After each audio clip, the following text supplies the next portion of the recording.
Nightmares tier.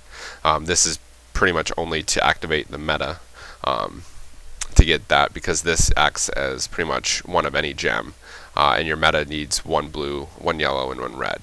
So it activates this meta, which, if you can see here, this is the Insightful Earth Siege Diamond, plus 21 int, chance to restore mana on spellcast. This is the gem you're going to use for your meta in your helm.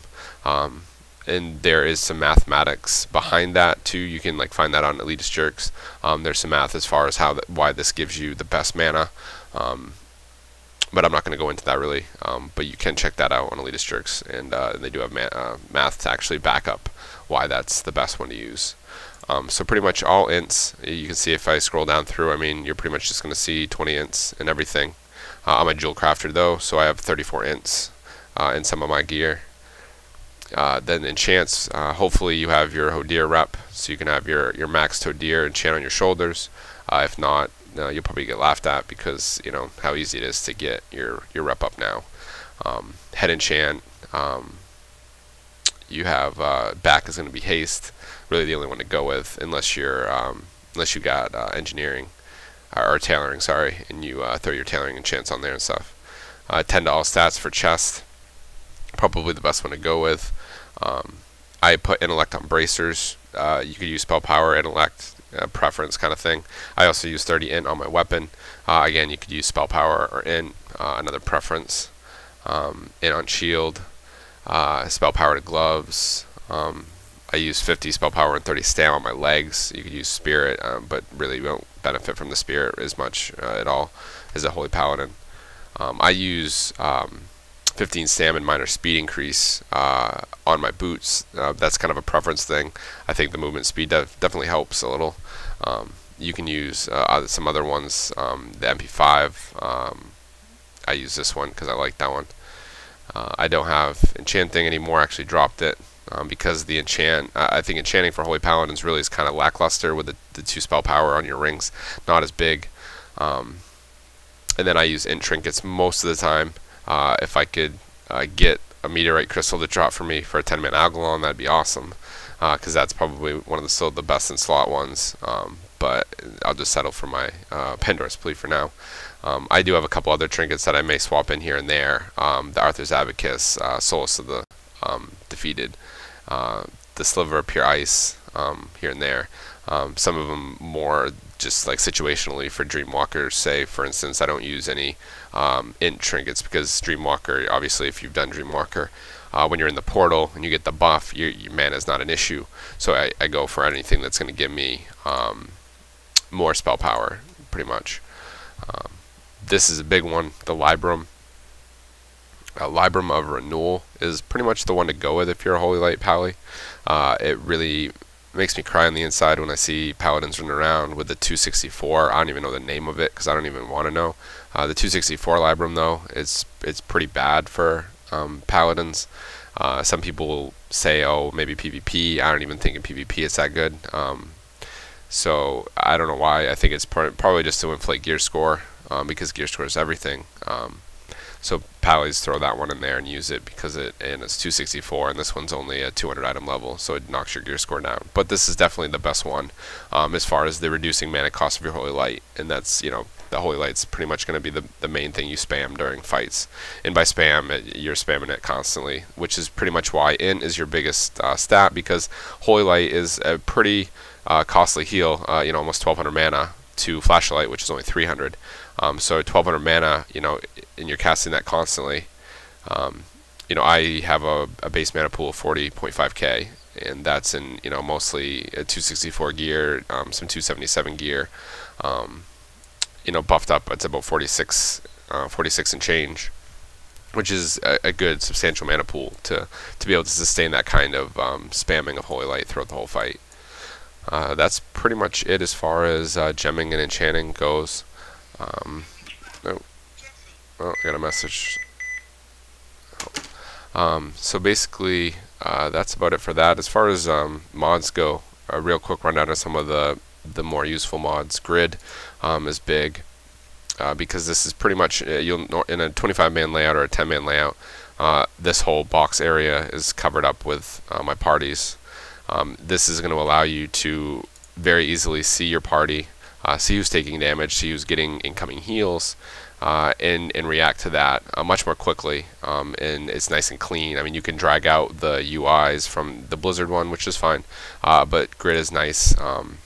And it has a lot of customizable options.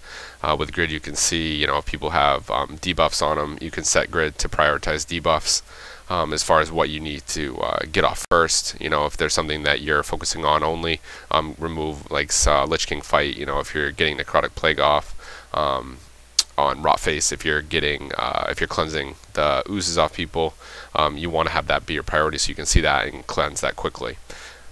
So Grid's nice. I'll do. So you can kind of see, take off some of my gear. Holy, dwarfs are ugly naked.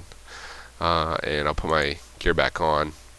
So you can see now, this here, you can see the minus 10.4k. So this is showing you the deficit of your health, how much you have taken away.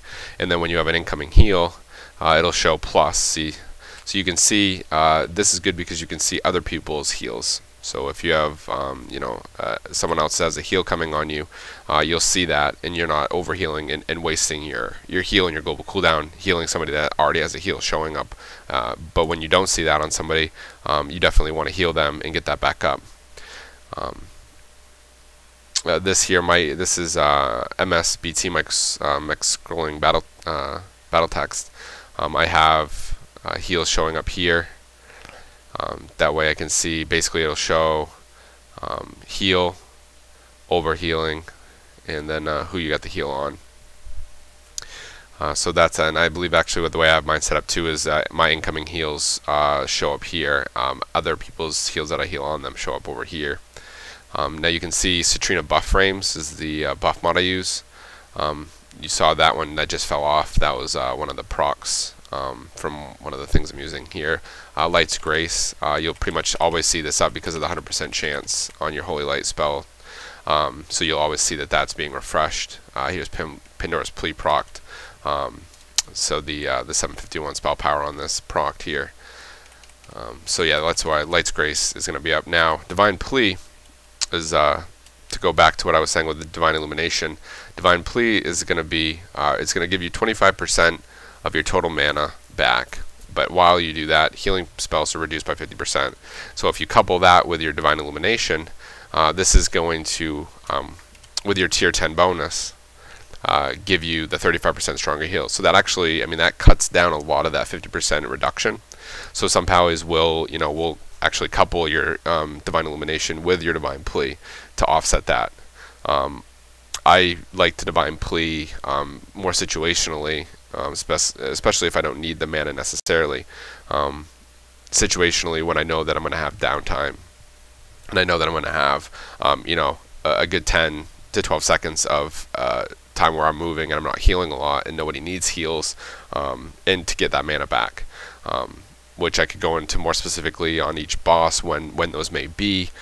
But I mean, some of the, an easy one is, in Sindragosa, when everyone is running back for ice block phases, popping Divine Plea there, because you're not going to be healing people during that phase, so it's a good time to get mana back. Transitions on Lich King, when you're not going to heal until you get inside, for 6 or 7 seconds, you can get a good tick of that off, a good half of your Divine Plea off, and then hopefully you won't need to throw some huge heals, so you can take that reduction and not let anyone die. I mean, so that's about it as far as mods go. I mean, other things real quick. This is Forte Exorcist. Here, this is a cooldown, timeline format cooldown. So you can see, like, if I pop Aura Mastery, it throws it up here, shows you cooldown, Divine Illumination, Divine Favor. So you can see all these cooldowns, and then in a timeline format. Bubble. It also shows the cooldown that Bubble puts on other abilities here. Can't use Avenging Wrath. So that's also nice to have. So that's pretty much about it, though. That's kind of just a quick rundown of a talent tree, the spec, the gems, enchants of a Holy Paladin, a Flash or a Holy Light based Pally. So yeah, if you guys want to leave comments, questions, tell me I suck and whatever, and